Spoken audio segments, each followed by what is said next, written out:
Il y a beaucoup de gens qui veulent des résultats, mais il y a vraiment peu de gens qui sont prêts à payer le vrai prix qui doit être payé pour obtenir ces résultats. Et qui je suis moi pour te parler de ça et pourquoi je te parle de ça? Je suis Grégory Vivas, je guide les entrepreneurs et les personnes qui veulent entreprendre vers leur mission de vie.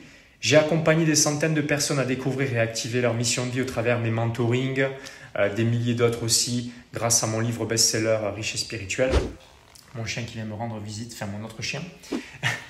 Et mon travail, eh bien, c'est d'aider les personnes comme toi à créer une activité qui les épanouit vraiment, une activité qui est alignée avec qui ils sont, une activité qui leur permet non seulement de bien vivre, mais aussi de se sentir libre, épanoui, accompli. Et ce que je vais te partager aujourd'hui avec mon chien qui veut que je le caresse, eh c'est la réalité que j'observe chez ceux qui réussissent vraiment, ceux qui arrivent à transformer leur mission en revenus concrets. Et il y a un prix à payer à cela. Et dans ton créneau, tu devrais te demander quel est ce prix que tu devrais payer. Ce prix, c'est quoi? C'est accepter l'inconfort, c'est accepter la situation désagréable à court terme, c'est sortir de ta zone de confort. Et pour avoir vraiment ce que tu veux, il y a un prix à payer. Et c'est comme une plante qui est dans un pot trop petit. Eh bien, elle peut survivre, mais elle ne pourra jamais s'épanouir tant qu'elle reste dans ce petit espace. Il faut accepter le stress du changement de peau pour grandir. Et quand il n'y a pas d'autres alternatives, eh bien on avance. Et quand on se donne cette promesse, on obtient ce qu'on veut. Sinon, on accepte la situation et on arrête de se plaindre en fait. Et c'est de ta responsabilité de faire bouger les choses quand ça ne te convient pas. Donc, si tu ne veux pas les résultats que tu as, eh bien, tu dois changer ce qui ne va pas à l'intérieur et tu dois prendre aussi des actions. Ça te coûte de ne pas avoir ce que tu veux. Voilà. Et ça ne doit pas te faire peur. C'est ce qui va te pousser à avoir les résultats dans ton activité. Il n'y a pas de raccourci, OK? Il y a des principes fondamentaux pour que ton activité fonctionne. Il te faut une offre claire. Il y a beaucoup de gens qui n'arrivent pas à gagner d'argent ou créer de l'argent parce qu'ils n'ont rien à proposer. Donc, ou alors ils ont une offre à peu près. C'est comme aller au restaurant et voir un menu flou où tu ne comprends pas ce que tu vas manger ni combien ça va te coûter. OK? Tu ressors sans commander. Le problème, c'est que les gens ne comprennent pas ce qu'ils veulent acheter. Ils ne comprennent pas en quoi ça va les aider. Et donc, ils n'ont pas envie d'acheter ce que tu proposes. Il faut mettre en face de la bonne personne la bonne offre. Ensuite, il faut communiquer son offre. Une fois qu'on a vendu son offre une fois, il faut davantage la promouvoir, il faut en parler. Et là aussi, beaucoup de gens se plaignent de ne pas avoir suffisamment de revenus avec leur activité. Mais quand on regarde les chiffres, ils n'ont rien posté depuis 3 mois. Ok, c'est comme avoir la plus belle boutique du monde, mais la laisser fermée et éteinte. Personne ne sait que tu vends quoi que ce soit. Il manque du volume. Il faut remettre les attentes à jour par rapport aux efforts qui sont fournis. Et là, j'aimerais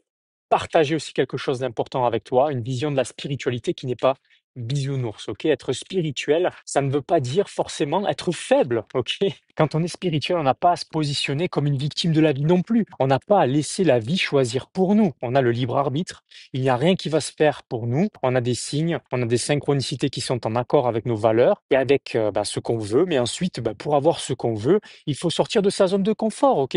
Pour moi, spiritualité ne rime pas avec faiblesse. On n'a pas à être une victime de la vie. Je vois trop de personnes et je parle à trop de personnes qui se considèrent encore spirituelles, mais qui se comportent en fait comme des victimes de la vie et qui attendent de la vie que les choses se passent bien et qui espèrent. Mais espérer, c'est jamais une bonne stratégie dans la vie. Pour avoir, pour faire, pour devenir, il faut décider. Et prendre une décision, oui, c'est inconfortable, ok?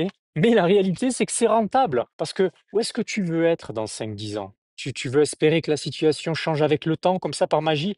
La situation ne changera pas avec le temps. Le temps ne joue plus en ta faveur. Ça s'empire avec le temps. Si tu n'es pas prêt ou prête à payer le prix du succès, arrête de te plaindre, en fait. Faire ce qui doit être fait, apprendre ce qui doit être appris et pas uniquement ce que tu aimes. Ok? Il y a des choses que tu vas devoir faire que tu vas pas forcément aimer du premier coup quand tu vas le faire parce que c'est nouveau et c'est inconfortable au début, mais c'est le prix à payer pour avoir des résultats dans ton activité. Les gens ne vont pas te demander non plus des diplômes, ils vont te demander des résultats. Et ils veulent voir qu'ils ne sont pas les seuls à te faire confiance. Donc, produis, aide des personnes quand tu démarres, donne-leur la possibilité d'avoir accès à toi plus facilement en échange d'une offre spéciale, pourquoi pas? Si tu apportes les résultats, ils te payent.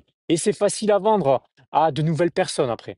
Parce que les personnes d'après vont voir que tu as travaillé avec des personnes avant et elles vont voir que ça s'est bien passé. Beaucoup de gens espèrent résoudre un problème de client en apprenant davantage de choses pour aider leurs clients. C'est très bien, c'est bien intentionné, mais si tu ne te focalises pas sur les bonnes choses, sur la bonne cause c'est quoi? C'est faire les actions qui vont faire que ton activité ait des clients déjà. Même si tu es la meilleure personne de ton marché, la plus compétente, il y a des personnes aujourd'hui qui sont moins bonnes que toi qui sont aussi moins bien intentionnés et qui font les bonnes choses au niveau de leur activité et qui, te dépassent en termes de revenus. Donc, si tu as quelque chose qui a de la valeur entre les mains, ta responsabilité, c'est aussi de faire ce qui doit être fait pour que plus de personnes puissent y avoir accès. Il n'y a pas de formule magique, il y a des actions, il y a de la clarté.